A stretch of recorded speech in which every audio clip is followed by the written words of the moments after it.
విధంగా శిక్షించి అసలు విషయం రాబడుతున్నాం. ఇందులో మీరు వచ్చారు. ఎవరండి దోషులు? నిరుద్యోగులైన యువకులు మీ పోలీసు వాళ్ళకి దోషుల్లా కనిపిస్తున్నారా? నిజమైన దోషులు ఎవరో నేను చెప్తాను. నా దగ్గర కొన్ని ఆధారాలు ఉన్నాయి. మీకు చావుంటే చేయగల దమ్ముంటే వాళ్ళని పట్టుకోండి. అంతేకాని అమాయకులు నిర్బంధించి రాక్షసంగా ప్రవర్తిస్తే మా పత్రికా లోకం చూస్తూ ఊరుకోదు. నిజాన్ని నిర్భయంగా రాసి దేశానికి సార్ చెప్తుంది. సభాష్ మిస్టర్ దాశరథి, మీలాంటి జర్నలిస్టుల వలన నిజంగా దేశానికి ఎంతో మేలు జరుగుతుంది. Thank you very much. నిజానిజాలు తెలుసుకోకుండా ఇలా పశువులా ప్రవర్తించి మీ పోలీస్ డిపార్ట్మెంట్ పరువు తీయకు. సిగ్గుచేటు. పోలీసులు, పోలీసులు, పోలీస్ డిపార్ట్మెంట్, పోలీసులు, పోలీసులు, లోపల రండి దాశరథి గారు. మీ దగ్గరున్న ఆధారాలతో చట్టానికి సహకరించండి. రండి. కమ్.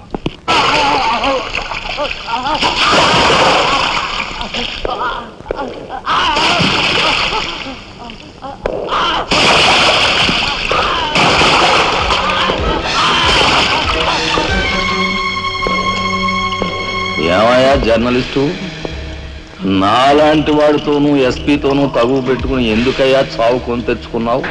మనిషిని చంపటం ఆటవికం.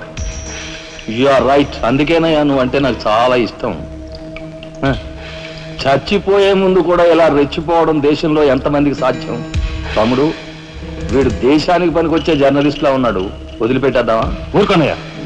మనల్ని ఎండగట్టి వాడి పేపర్ సర్క్యులేషన్ 3,000 నుంచి 30,000 పెంచుకున్నాడు. చాలా.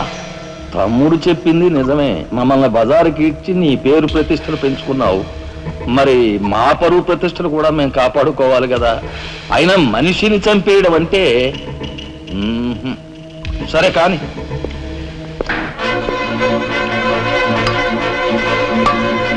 ఏ